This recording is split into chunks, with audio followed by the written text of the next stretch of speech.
Welcome back, everyone. We are officially graduating from both hands. We need to grow another finger. Some people have 6 fingers on one hand or both. So, all the people with 11 fingers, shout out to you.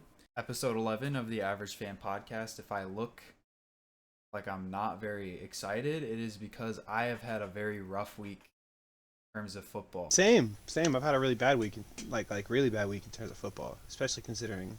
UGA still won though. So I don't want to hear that because my Michigan State Spartans are officially 3-7, and might I add, we had all of our wins for the last 3 years vacated. So the time I've been here, I've seen 3 wins and like 30 losses. We're bottom dwellers. Well, that's unfortunate for you. Definitely understand how you feel, especially these past couple of years being an Atlanta Falcons fan. I hope you never fall into that pro level that the Lions were in. I hope you keep winning for your mental sake. And we'll get into this, but I feel like at least for the pro level, it's like, yeah, a bad season here or there is fine. But when you're stuck in that perpetual, just like, oh, this is not a down season, this is just our average. Get excited when we have a not bad year instead of just, oh, we had a bad year this year, we get a better draft pick, whatever. I have a lot to say about this Lions game when we get to it. I also have a lot to say about this Falcons game. I'm sure you do too, but Ironically, I have 2 words for the Falcons game, and then what happened after the Falcons game is what I'm actually going to talk about. So like I said, we'll get to that. I'm sure you guys probably can think of the 2 words I'm saying as we get to it. We'll go ahead and get into our recap for Week 10. We're gonna start off with this Thursday night game. Not very complicated. New England versus the Jets. New England wins 27-14. Expected in New England. Not much to say on it. Jets are stinky. the next one is also a pretty stinky game.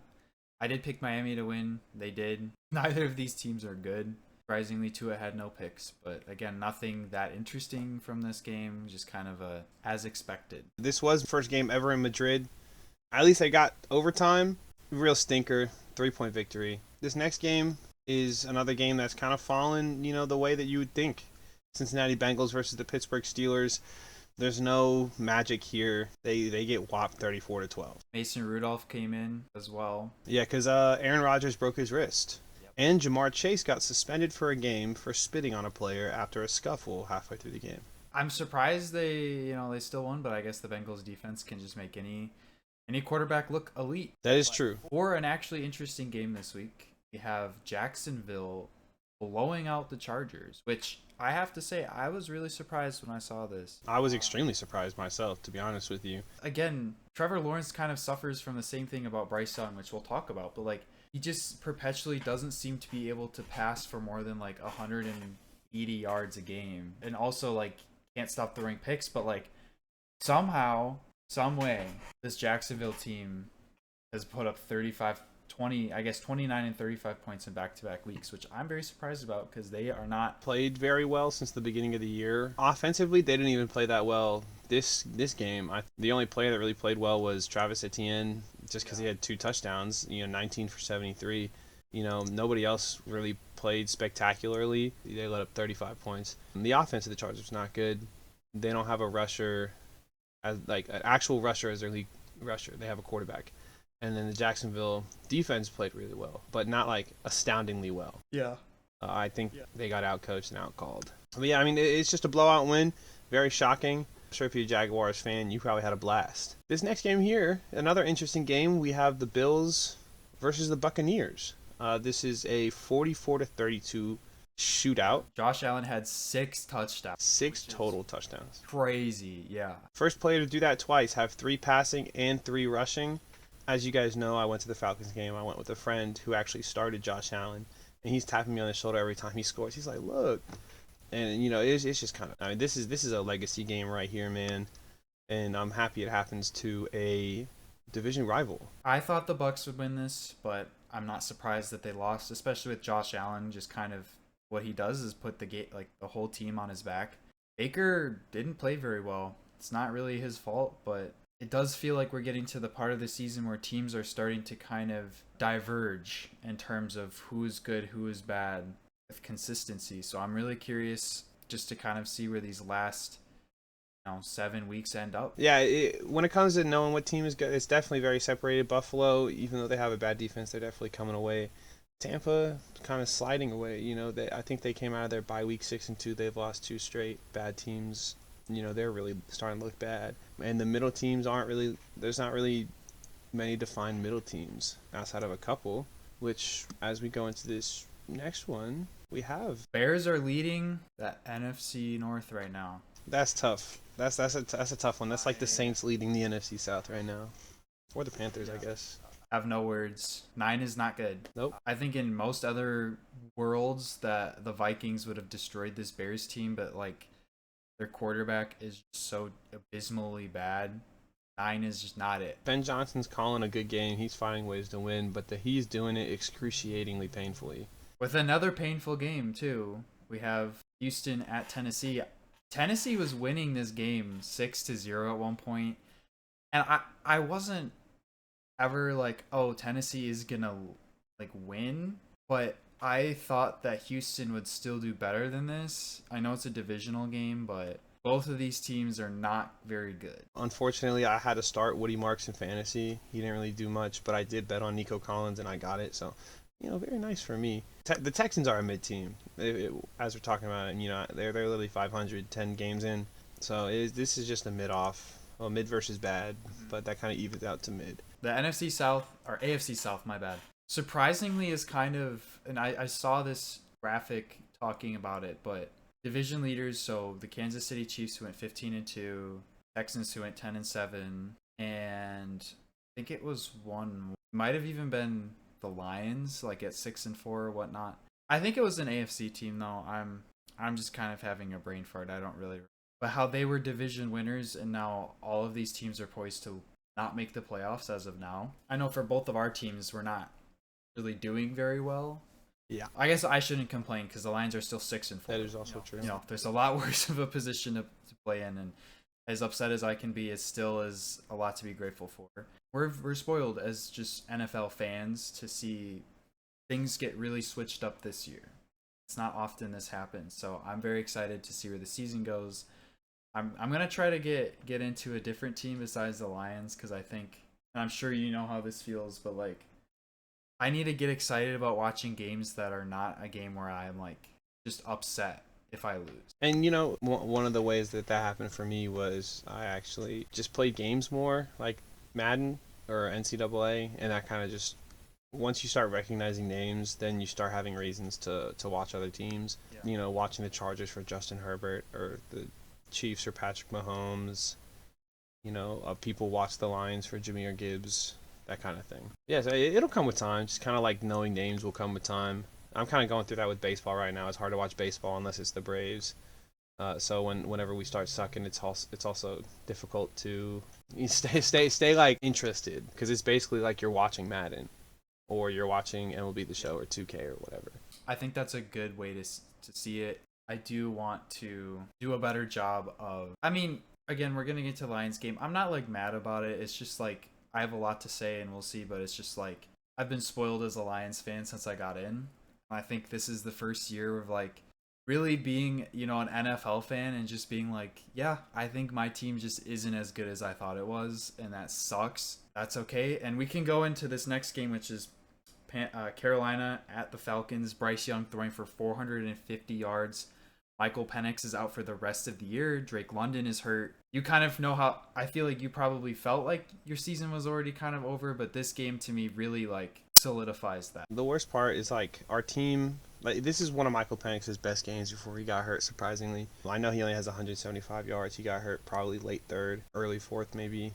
Knee injury, he partially tore his ACL, which he does have injury history tearing his ACLs. Fortunately for us, he partially tears his left ACL. He's had 2 surgeries on his right ACL. So hopefully we don't lose him for too long. He gets to play some next year. As of now, unfortunately for us, Kirk is going to be the starter from here on out. I don't know what we do coming into next year. I would kind of prefer to just get rid of him off the books. Hell, I would start random backup quarterback. I have a question for you. Would you draft a quarterback over Michael Penix if you guys? Because if you guys are 3-7, and let's just like look at the rest of your schedule. Well, we don't have a first round pick this upcoming draft. Oh, I forgot about that because you traded it away. Yeah, because you guys have lost 5 straight. Yep. Now you got to play the Saints, And then the the Jets, the Seahawks, the Bucks, the Cardinals, the Rams, and the Saints. If I'm being completely honest, just after rattling that off, I could see maybe 3 wins. Yeah, basically. Being generous, if we're being realistic, it's 1 or 2. That's really good for the Rams, though. Yeah, it's great. It's great for the Rams. I mean, that's a premier pick. It's probably going to be top 10, if I had to guess, unless Kirk Cousins becomes Jesus Christ himself. Which I mean, I will say, it's not like it's impossible that Kirk Cousins plays well. It's really hard to do it when Drake London has been the only receiver, period, for us that has played well. All of our other receivers are basically non-existent or just drop machines. Our defense is playing phenomenally. Even I know you give up 30 points to the Panthers after they've been struggling every game since they dropped 30 on us again. I can't really be mad at the defense, given the offense is just constantly horrendous to a certain degree. This was just like a whole collapse in the late bit of the fourth quarter. I don't know how Raheem still has a job today. He should have been fired. It seems that Arthur Blank doesn't like doing that mid-season, unless it's just atrocious. But Bryce Young, best games are only against the Falcons. He's complete and utter dog shit to everybody else. So lucky us. I'm looking at the Falcons. You guys might have like a top 5 pick. Yeah, but like we don't have it. And to a degree, I'm still fine not having it because it's just as if we drafted James Pierce this year. Yeah. Which if we hadn't gotten James Pierce, chances are we probably need an edge rusher again this year because I don't think one edge rusher would have fixed our issue. I'm still not upset at the trade because we also got a 3rd round pick out of it who ended up becoming Xavier Watts. So the 2 words I have about the game itself: kill Raheem. I'm so over it, and that's all I have to say about it. Unless you have some unexpected or some more expected notes. No, I don't have anything else besides just Bijan is. We say this every week. Bijan is so good. He's so good, and it's getting wasted by Raheem Morris and Zach Robinson and their lack of common sense. So that's how I feel about it. For this next game, though, the Packers did beat the Giants. I was kind of upset by this. The Giants were winning until the fourth quarter. Jameis Winston played okay. The Packers are alarming, but I can't really talk. My own team is basically as good as the Packers, kind of suffering from the same issues. I don't have much else to say about this game, just kind of another as expected. Expected Winston interception. Jordan Love is... this offense is fraudulent. You have Josh Jacobs for most of the game, for a whole half, and you can't... you rush him into injury. Oh, is he hurt? Yeah, I don't know how long he's hurt for, but he did leave the second half. That's why he got out carried by Emmanuel Wilson. I don't want to say his name is, but they both ended with 40 yards. I mean, it is a physical Giants defense. Very honestly, it's a pretty good front seven. Green Bay finds a way to overcome. Yeah, we'll move on to that. Probably, I want to say the better game of this week between the Los Angeles Rams and the Seattle Seahawks. The Los Angeles Rams come away a 2-point victory, 21-19. Matthew Stafford is continuing his MVP case with 2 touchdowns, no picks, but only 130 yards. So you have that little asterisk right next to it. I'm surprised it was this close, especially with Sam Darnold throwing for 4 picks. Really hard for teams to win games like that. Matthew Stafford he didn't play super great, but again, they still won. So that as a Rams fan, I would have absolutely nothing to complain about. If I had to guess, they probably had short field positions due to all the turnovers. Yeah, I mean, that's probably what is exactly. I didn't watch, but the Rams are looking scary. Yeah. I hope they keep doing well. For this next game, blowout, 49ers demolishing the Cardinals. Not really on Jacoby Brissett because he did throw for 450 yards. I know a lot of that probably came in garbage time, but still, that's not easy to do. Brock Purdy comes back, plays an efficient game. Yeah, Brock Purdy's I think it's his first game back. 3 touchdowns, 200 yards. This was a good game for him to come back on. The 49ers played decently well.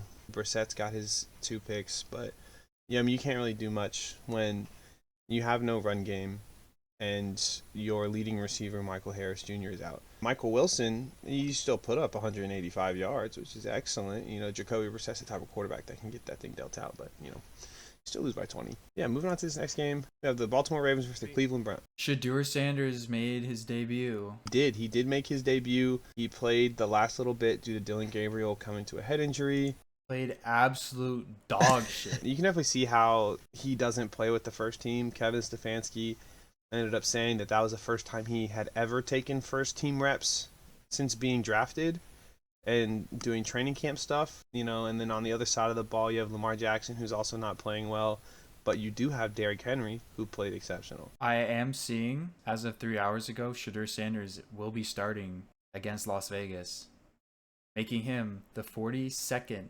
Browns starting quarterback. You know, I can be as mad at the Falcons as I want to be, but am I happy I'm not the Cleveland Browns? That's torture. It's really funny because everyone joked before the season when we had, Joe Flacco, Dylan Gabriel, and Shedeur Sanders, and they were like, oh, all three of them are going to be starting a game, no matter what. And it's happening. And it's not even, we're barely over halfway through the season. It's just objectively funny. I watched the bit where Shedeur was in. Honestly, outside of like it being his first game, he did look pretty calm in the pocket. He doesn't know how to assign protections pretty well. I was seeing some posts about that, and from like an offensive line perspective. You know, just kind of showing that he's just mischaracterizing the field. But I mean, what do you expect when your rookie quarterback has been shat on basically the whole year, has never played with the first team, which I've also read that's normal, that the backups don't really play first team reps, which is normal. But when you have a rookie quarterback who, like I said, has been shit on all year, he looks how he's expected to look. But he'll get a real chance to prove himself against a team like Las Vegas. So that'll be a good start for him. He'll have the whole week, you know, preparing as a starter, which is great. Hope the best for him. And then for this next game, which was actually surprisingly good, the Broncos beat the Kansas City Chiefs in Denver. They're 9-2. They have a winning record. They're undefeated at home. Bo Nix, even though he didn't throw for any touchdowns, he did throw for 300 yards. No picks. No picks. The Kansas City defense is pretty good. And again, I'm not quite on the cusp of believing in this Denver offense. If they can just have a complete game with Bo Nix, then I think they can do it. Patrick Mahomes didn't play his best game either, but I mean, he's still Patrick Mahomes. He still did pretty well. Yeah, I didn't watch this game, but this is a testament towards Denver's, you know, ability as a team. 10 penalties for 147 yards is kind of crazy. To come out with a win as well is also pretty crazy. So it just shows that they know how to overcome, you know, struggles. So I could honestly see this team making the playoffs, maybe winning a game, but I don't see them going super far, but they're definitely going to be competitive the whole way. Yeah. But yeah, so now we're coming up to our fun and friendly Sunday night game, Philadelphia Eagles versus the Detroit Lions. I had planned to watch this game. I wasn't able to watch it until close to the second half, and then I chose, I'm not going to watch this game because halftime was 0-3 at half, or not 0-3. It was 6-13. Yeah, it was 6-13. No scores in the third quarter at all. This game pissed me off. I mean, I'm not even mad that we lost. It's more of we just got outcoached. Dan Campbell went for it 5 times on 4th down, and we didn't get a single one. And some of them were like 4th and 5, 4th and 6 in field goal range. We could have won this game for that. And I know everyone's mad at the end of the game because I don't know if you saw it, but like terrible. Even Chris Collinsworth was saying it was a terrible call. Oh yeah, on Rocky Ya-Sin. Defensive pass interference. Yeah, I guess Rocky Ya-Sin. We would have gotten the ball back. I don't think we still would have won the game, but again, it's like, who knows? I mean, we lost by 1 score to the reigning Super Bowl champions. Our defense played very well. Jahmyr Gibbs is still incredible. I mean, I don't have that much to say. This O-line is terrible. Their defensive line just destroyed Jared Goff, and everyone's mad at him. He still threw for 250 yards, a touchdown, and a batted pick. I know his completion percentage was terrible. I just think it was one of those games where, and this has been happening a lot this year, where our offensive line, we lost a future Hall of Famer at the center. One of our starting guards is down. Tate Ratledge was taken out of the game. Penei Sewell's beat up. Taylor Decker, our left tackles, beat up. Like, people are trying to say that we're a lot like the 2007 Giants, which, I mean, maybe, but I don't really believe that because, like, that just feels like cope to me. But the end of the day, we are still 6-4. Play the Giants, we play the Steelers, we play the Bears. The rest of our schedule, for anyone who might be stressing out, the rest of our schedule is the Giants, the Packers, the Cowboys, the Rams, the Steelers, the Vikings, and the Bears. And I currently have us losing 2 out of those 7 games. That will put us at 11-6. That's definitely good enough to get into the playoffs. As long as we can match pace with the Bears, and the Bears have a much tougher schedule coming up. The division is still very much in play. And I know it's like, oh, well, we don't want the 3 or 4 seed. Shut the fuck up. If you get a top 4 seed and you get a home playoff game, you're already so much more likely to make it all the way to the Super Bowl than any wild card team will. That's all I have to say about that. It's just, I'm kind of upset at this team. I'm not going to lie, but the season is far from over. I just hope that they're able to make some fixes. Yeah. Basically, I mean, from an outside perspective, this game is definitely a coaching mishap. As you can see, Jalen Hurts didn't even throw for 150. Saquon Barkley 83. That's probably the best part of the night for Philadelphia. 49 yards from AJ Brown. Their offense didn't do that well. You guys have Jahmyr Gibbs as your leading receiver with 100. With your talent on offense, wide receiver specifically, definitely should be. But nonetheless, you know, you got outcoached. It's a coach with experience. This stuff happens, like you said. You know, you guys will come into form later on. All right, so for our next segment, something we meant to do last week, but I think we just ended up forgetting, was our updated Super Bowl / playoff picture predictions. And so we're just gonna go over that real quick, and we'll give you more in depth than I think we would have ended up doing, anyways. But for the AFC, I do have the Bills securing the 1 seed. I don't know how realistic that is, but that's where I'm at right now. Bills at number 1 seed, Broncos at 2, Colts at 3, Ravens at 4, Patriots at the first wild card spot with 5, Jags at 6, and Chargers at 7. In this scenario, the Chiefs do actually miss the playoffs, which first a very long time, and I think we'd all be very... Yeah, no, that's honestly, I think the AFC is kind of in a weird spot right now. I can easily see that. The way I have them is a lot different than the way you have them. Number 1, which I hate to say this. Number 1, I have the Broncos taking the seed, 13-4, top of their division. Number 2, I actually have the Patriots winning their division, 13-4 as well. Number 3, I have the Baltimore Ravens, season resurgence. And then number 4, I have the Colts, who were able to survive, protecting their division. Then I have 2 more AFC West teams. I have the Chiefs and Chargers, respectively. They're both a win away, 12-5, 11-6. And then to round out the wild card, number 7, I have the Jacksonville Jaguars. The Bills just out at 8, also 11-6, like the Jags. Yeah, I think we have very different pictures, but that's the beauty of it, is anything could happen. We'll have to see. I think our predictions from the beginning of the year compared to now are very different, and probably from now until we'll definitely do a bracket when the actual playoffs, we know what it looks like. But for the NFC, right now I have the Eagles taking the 1 seed. I have the Rams at 2. I still do have the Lions at 3, which with 11-6. The Buccaneers will also be at 11-6. And for our first wild card team, I have the Seahawks at 13-4, 49ers, and then the Packers at the 7th seed for the 3rd straight year. What's really funny is our list is the exact same, except the Rams and the Eagles swap and the 49ers and the Seahawks swap for me. I have the Rams at 1, the Eagles at 2, Lions at 3, Bucks at 4. Then I have 49ers at 5, Seahawks at 6, and Packers at 7.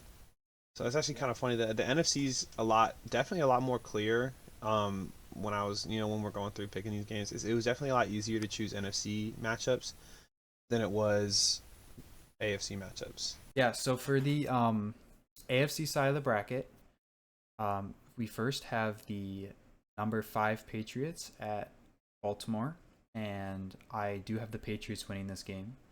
The Ravens, despite their season comeback, are going to be kind of a one and done. Then we have the 7 Chargers at the number 2 Broncos. I think the Broncos win that one. Then we have the number 6 Jags at the number 3 Colts. The Colts win that. For the divisional round, the Patriots take on the Bills. I think the Bills win that. The Colts take on the Broncos. The Broncos win there. And then I actually have in the AFC Championship game, I have the Broncos beating the Bills, advancing to the Super Bowl. Well, for me, I have the 5, starting with the AFC, obviously. I have the 5 seed versus the 4 seed. 5 is Kansas City. 4 is the Colts. I actually have Kansas City winning that matchup.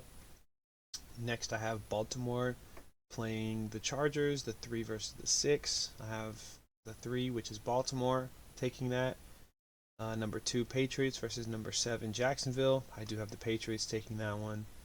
Then I have number 4 for the NFC, Tampa Bay versus number 5, San Francisco. I have San Francisco taking that one. Number 3, Detroit versus number 6, Seahawks. Unfortunately, I do kind of have Seattle taking that one. I like that matchup. And I just think that Seattle's going to be more on a roll come the end of the season. But, if this is how, the matchups be, it could definitely go either way. And then lastly, between the number 2 Philadelphia Eagles and the number 7 Green Bay Packers, I do have the Eagles. We'll move on to the divisional round here. On the 8 remaining teams, we'll start with the Patriots, number 2 versus the Ravens, number 3. I do have the Patriots. They also play head-to-head, and I do have the Ravens take that as well.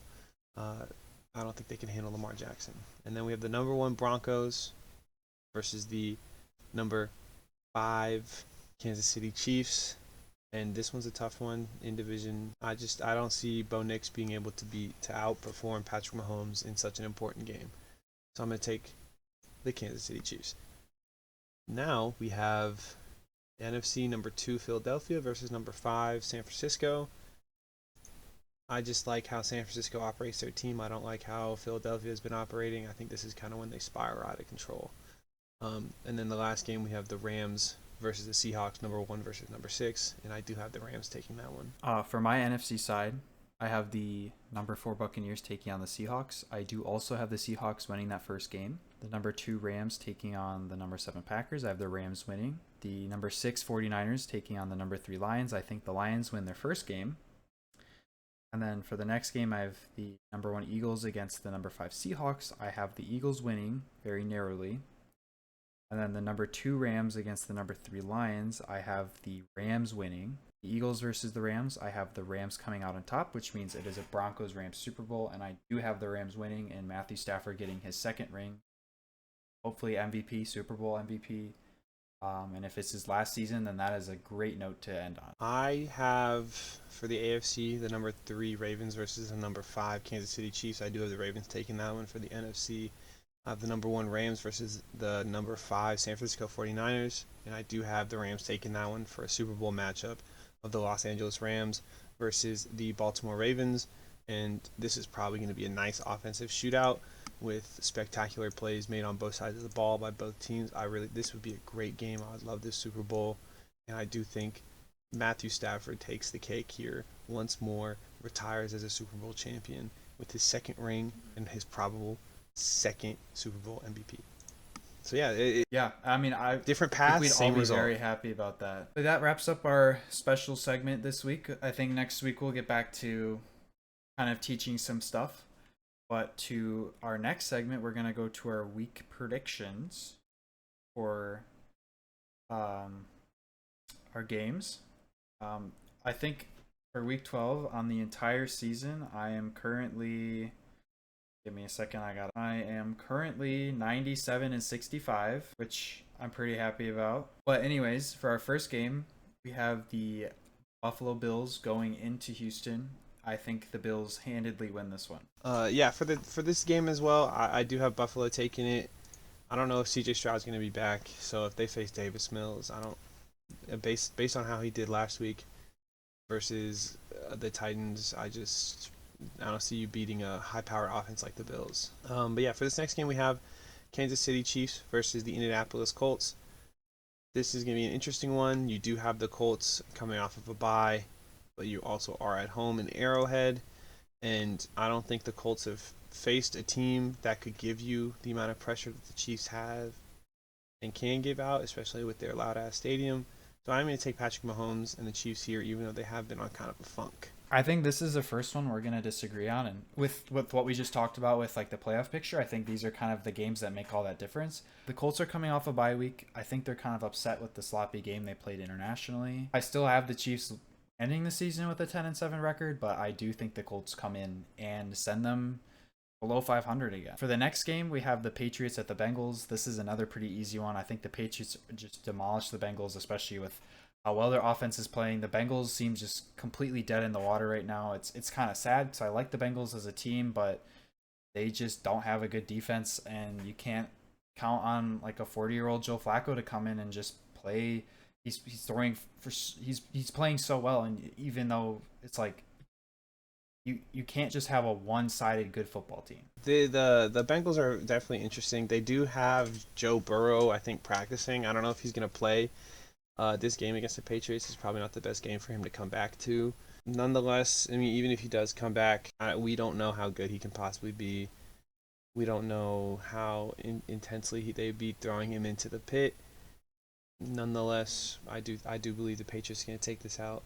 That high-powered offense is just going to keep dunking on their defense, which has not been very good this year at all. So I'm going to take New England away.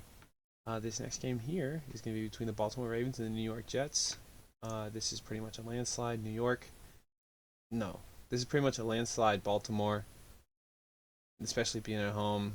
Yeah, I agree with this. I think Baltimore, like we said, I think this might be the week that they come in and potentially take over the division. All they need is a loss from the Steelers and to keep winning. And I do think they come in and they beat the Jets that are just they had some momentum, but I just don't think they're good enough to be sustained on anything other than luck, which luck runs out as we know for every team. For the next game, we have the Browns at the Raiders. I would have said that the Raiders are going to win, but especially with Shedeur Sanders being the starting quarterback, I mean, I think this is going to be an absolute shit show because the Raiders' offense is terrible. But Shedeur is like next level terrible. So I do actually have the Raiders winning this one, especially against a team that perennially is just bad. I think the Raiders win this is of like a score to 9-3 or 6-3, like something ridiculous. It could even be the first like a 0-3 game. I wouldn't be surprised either. To be honest with you, I do have the Raiders here as well. I just think they're able to squeak through. I think it's probably going to be within a field goal. I don't think it's going to be high scoring, probably about 13 points at most for the winning team. I do think Shador isn't going to play horribly. As long as he doesn't throw like 2 picks, I think it's pretty much like a success just because of how difficult it is to, play and win in the league. And then you also give context to how Shador's been, progressing through this year. I can easily see him stalling out, but the Cleveland Browns defense is going to give him a lot of chances, which is how it gets close. But nonetheless, I still think at the end of the game, the Raiders are going to have it. But moving on to the AFC NFC games, we do have the Chicago Bears and the Pittsburgh Steelers. Oddly enough, I am going to go Chicago, and it's mostly because Aaron Rodgers broke his hand and just the kind of run that they've been on. So I'm going to take Chicago here. Yeah, I agree with Michael on this one. I do think the Bears win. I think they go up to 8, and which hurts me so much to say, but I do think that they continue to keep winning games, and this we know the Steelers defense is pretty hit or miss. I just don't think they're good enough to win. For this next game, we have the Seahawks at the Titans. I don't think I need to touch on much on this. I think the Seahawks win. It's pretty much going to be a wipe. Tennessee's given us nothing to hope that they can beat a team like Seattle, nevertheless be in the game. So it's an easy Seattle win. We'll probably see another like 35-0 game like the other 2 times. Moving on to this next game, we have the Arizona Cardinals versus the Jacksonville Jaguars. The Cardinals are struggling, but they're putting up good points. Their defense it's not playing horrible, but nonetheless they keep finding ways to lose. This week, I do think it's going to continue. I do like how the Jags have been playing, especially with that blowout against the Chargers. They can really compete. So I'm going to take the Jags away here. Yeah, I agree. I think the Jags win, especially with the Cardinals. If they had won some of those one-score games at the beginning of the year, then maybe their momentum is differently. But I just kind of feel like this team looks and plays like they've lost all these games, which fair. I think they're not playing better; they're playing worse. For the next game, we have the Packers Vikings at home. Vikings are not at home, I should clarify. In Lambeau. I do think the Packers win here, especially with how JJ McCarthy's been playing. I that this Packers defense, which is definitely the strength of their team, beat him all. Literally agree, like word for word. JJ McCarthy hasn't been playing well. Packers need to bounce back so they can stay in the season, potentially win the division. So I see them playing their heart out here. So I'm going to take the Packers, especially being at home in Lambeau. This next game here, we have the Detroit Lions versus the New York Giants. This, just like the Titans-Seahawks game, probably going to be a wipe. Detroit just needs to handle business, move on. No cute shit, just win, go home. I'm going to still go with Detroit here. I think after this week, if it was a better team, I might actually pick them. But again, it's like every week that the Lions lose, I look at their next opponent. I'm like, oh, we can't lose to them. And then we don't. And then the week after, I'm like, well, we played so well against this team, we might win this one. So we'll just see how this trend keeps going. For this next game, we have the Falcons at the Saints. If I'm being honest, especially with the injuries the Falcons are on, especially if London is out and Kirk Cousins is going to be starting, I am going to be picking. If I'm just being honest, I don't see this Falcons team a lot of games. Yeah, they're definitely like, the caveat with the Falcons is that the defense is played spectacular. We're actually coming up on most sacks as a team in franchise history. So having this pitiful offense with literally the best defense that we've ever had in our franchise is something that hurts the soul more than physically stabbing it. But nonetheless, these players know you need a win. This is a 5-game losing streak. You're playing a division rival. Though they are coming off of a bye, it's going to be tough. Kirk Cousins still has the ability to win in the NFL. You know, if he didn't, I think we would have handled our situation differently with him. So I still am going to have faith and take the Falcons on par, mostly just because I don't think the Saints know how to win games properly outside of miracles. So I'm more picking it based on the Saints being bad than the Falcons being able to be good. But I still am going to take Atlanta away, and maybe I'll pay the price for that. Who knows? The next game is going to be the Dallas Cowboys versus the Philadelphia Eagles. This one is very interesting, but the way the Eagles have been playing, I don't think they're going to fix their offensive struggles immediately. And Dallas is just dunking on teams right now, including the Raiders, as it's currently going on. I'm going to go ahead and take Dallas at home for this one. I'm kind of up in the air on this game. I want to pick Dallas, but the Eagles' defense is just so good, and the Cowboys' defense is pretty hit or miss. Just for the sake of keeping it interesting, I'm going to pick the Eagles. I just think, especially with how their defense has been playing lights out, their D-line is probably one of the best in the league. As long they have the talent on offense, if they can just put the pieces together, then they can beat. For this next game, we have the Buccaneers at the Rams. Unfortunately, I think the Buccaneers, another game, 3 in a row for them at LA. I just think the Rams are such a hot streak going. Sean McVay is clearly the better coach. They're healthier. They have better weapons. I don't have much more to say.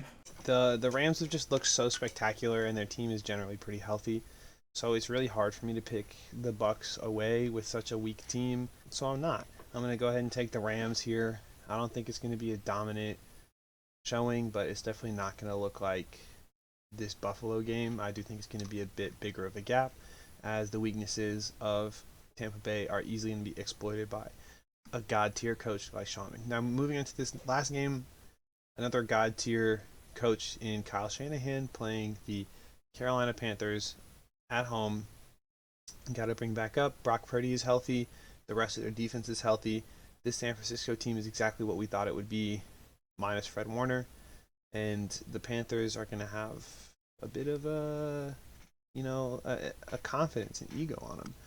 You're coming into a team that had played a certain way for most of the year, and now they're fully healthy and they're playing crazy. So I'm going to go ahead and take San Francisco at home. I'm also going to be picking San Francisco for this. I want to pick the Panthers, but again, they just haven't proven that they can beat a team that's not the Atlanta Falcons. I don't really have much else to say for that.